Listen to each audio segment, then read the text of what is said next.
দিকে আমাদের নজর রাখতেই হচ্ছে, কারণ আজ সকাল থেকেই আমাদের বীরভূমের দিকে নজর রয়েছে এবং ঠিক পার্থ অর্পিতার বাড়িতে টাকার পাহাড় উদ্ধারের যে স্মৃতি তা উস্কে দিয়েছে বীরভূমের মোহাম্মদ বাজারের এই ঘটনা, যেখানে রীতিমতো সোনার তাল উদ্ধার হয়েছে।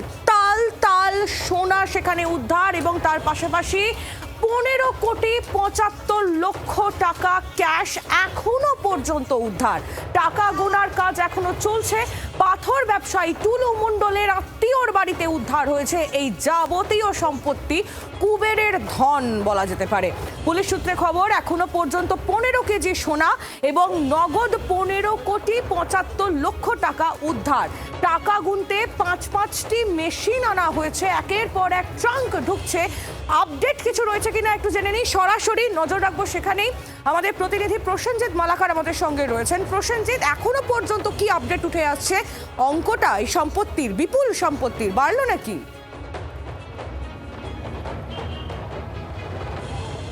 দেখো, এখনও বাড়েনি, তবে সম্পত্তির পরিমাণটা আরও বেশি বাড়বে এটা কিন্তু আর বলার অপেক্ষা রাখে না, বা মোটামুটি প্রায় স্পষ্ট।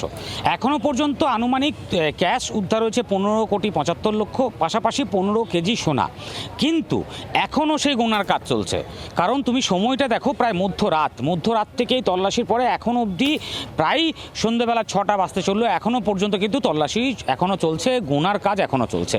এবং তুমি দেখবে এখনও পর্যন্ত দেখতে পাচ্ছ কড়া পুলিশি নিরাপত্তা। সেই নিরাপত্তার মধ্যে বাড়ির ভেতরে এখনও পর্যন্ত পুলিশের আধিকারিকরা তারা মেশিন নিয়ে গোনার কাজ করছেন। পাশাপাশি কার্যত প্রিন্টার এনে কাগজপত্র উদ্ধার থেকে, নথি উদ্ধার থেকে সমস্ত কাজ ইতিমধ্যেই করা হচ্ছে। এবং সবথেকে বড় বিষয়, এই কুবেরের ধন, এত টাকা, এত সোনা উদ্ধারের পরে রীতিমতো তো প্রশ্ন উঠে যায় যে কোথা থেকে টাকা এলো, অবৈধ টাকা মজুত করার কারণ কি, কিভাবে মজুত করা হয়েছিল, ধীরে ধীরে না একেবারে এখানে রাখা থাকতো। কারণ যে বাড়িটাতে উদ্ধার হয়েছে, বাড়িটার ছবি তুমি দেখতে পাচ্ছ, সেখানে কিন্তু কোথাও দেখে মনে হতে পারবে না তোমার যে এত টাকা কুবেরের ধন এই বাড়ির মধ্যে রয়েছে। তার কারণ না আছে কোনো সিকিউরিটি ক্যামেরা, না আছে নিরাপত্তা, একটি দুতলা বাড়ি, একেবারে হাইওয়ের ধারে, রাস্তার ধারে বাড়ি। সেখানে দাঁড়িয়ে এত টাকা যে সেখানে থাকবে, এটা কিন্তু কার্যত কেউ আন্দাজ করতে পারবে না। আর সেখানে দাঁড়িয়ে এই প্রশ্নটা উঠছে কোথায়, যে তাহলে এই টাকা এলো কিভাবে? আর সেখানেই কিন্তু নাম উঠে আসছে কার?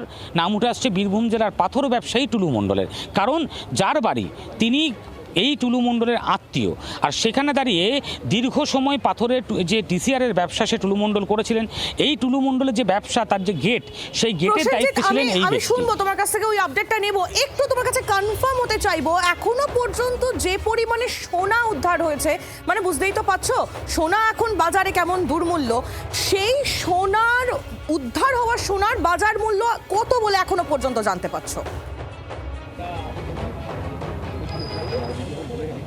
দেখো, তুমি যদি আজকের দিনের বাজার নির্ধারণ করো, তাহলে আজকের দিনে দাঁড়িয়েও প্রায় 1,39,000 টাকার দাম চলছে সোনার। ফলে সেক্ষেত্রে দাঁড়িয়ে পুরো সোনার মূল্য দাঁড়াচ্ছে আনুমানিক 21 কোটি টাকার অধিক। অর্থাৎ একদিকে এই সোনার 21 কোটি টাকার অধিক আনুমানিক, তার পাশাপাশি 15,75,00,000 টাকা ক্যাশ। অর্থাৎ দুটিকে মিশিয়ে যদি পুরো সম্পূর্ণ মূল্য নির্ধারণ করা হয়, তাহলে প্রায় ইতিমধ্যেই কিন্তু 36 কোটি টাকার কাছাকাছি উদ্ধার ইতিমধ্যেই হয়েছে।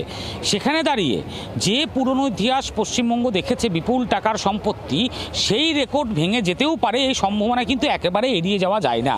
আর গোনার কাজ এখনও চলছে, ফলে সেক্ষেত্রে দাঁড়িয়ে তুমি বুঝতেই পারছো সে রেকর্ড ভাঙতেও পারে। কিন্তু সবথেকে বড় বিষয়, তোমাকে যেমনটা আমি বলছিলাম, যে এই এত পরিমাণ সোনা, এত পরিমাণ টাকা তো আর একদিনে মজুত করা সম্ভব নয়।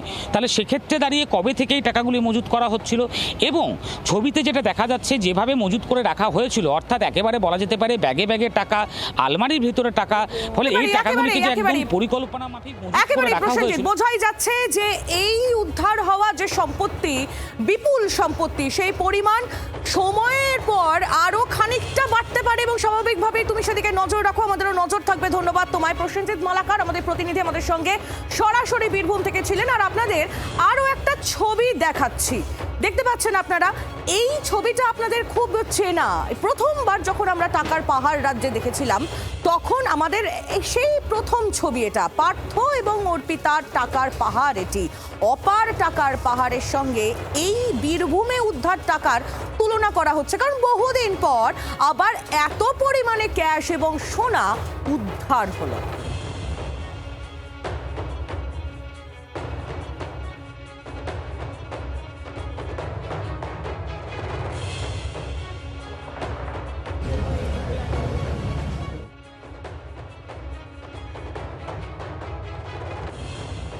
এর আগেও দেখেছিলাম যে পাথর ব্যবসায়ীর কথা বলছেন, ওনার পরিবারে কোনো একজনের বিয়ে হয়েছিল, তখন বোম্বে থেকে সকল সুপারস্টার যারা আছে, সকল আর্টিস্ট যারা আছে, সকল কলাকুশলী যারা আছে, প্রত্যেককে এসেছিল। কয়েকশো হাজার কোটি টাকা খরচা করেছে, তবুও সারা বাংলার মানুষের চোখে সেগুলো সামনে আসেনি বা মানুষ দেখতে পায়নি, দেখেও না দেখার ভান করেছে। যাই হোক, প্রবুদ্ধির উদয় হয়েছে, ধরা পড়েছে। আমি চাইবো একজন সাধারণ নাগরিক হিসাবে দৃষ্টান্তমূলক সাজা হোক, সারা বাংলা মানুষ সেগুলো দেখতে চাইছে। মেয়ের বিয়েতে 100 কোটি টাকা খরচা করেছে, মানে সালমান খানদের এনে নাচিয়েছে। হ্যাঁ, আরে তৃণমূল করবে, তৃণমূলের বাড়ি থেকে কি আপনি গীতা, বাইবেল, কোরআন, তুলসীর মালা এসব পাবেন? ওদের বাড়ি থেকে টাকা পাওয়া যাবে, সোনা পাওয়া যাবে, গয়না পাওয়া যাবে, এটা স্বাভাবিক। 4টে করে বউ পাওয়া যাবে, বউয়ের মতন পাওয়া যাবে। টুলু মণ্ডলের বিয়ে মেয়ের বিয়ে বললে এক্ষুনি ভিডিওতে পাওয়া যাবে ইউটিউবে। তৃণমূলকে পঞ্চায়েত থেকে মমতা ব্যানার্জি অব্দি ঝাড়াই পোছাই করা হলে পশ্চিমবঙ্গের 8 লক্ষ কোটি টাকা দেনা 7 দিনে মিটে যাবে। কোথাও যদি অবৈধ টাকা পাওয়া যায় বা অবৈধ সোনা, গুপ্তধনের সন্ধানের মতো পাওয়া যায়, তো নিশ্চিতভাবে তার বিরুদ্ধে আইনি ব্যবস্থা চলবে। এখানে কেন রাজনীতি থাকবে? ভালো হয়ে যাওয়া লোকজনের সব ডানহাত বাঁহাত। মমতা বন্দ্যোপাধ্যায়ের নেতৃত্বাধীন যে মূল স্রোতে তৃণমূল কংগ্রেস, তার সঙ্গে দূরত্ব তৈরি করা, বিজেপি দালালদের সঙ্গে নাম লেখানো, এইগুলো হচ্ছে কিনা, তো সেগুলো তো দেখতে হবে যে এইসব গুপ্তধন ধামাচাপা দেওয়ার ফর্মুলা তৈরি হচ্ছে কিনা। বাংলার আওয়াজ, বাঙালির আবেগ, জি 24 ঘন্টা।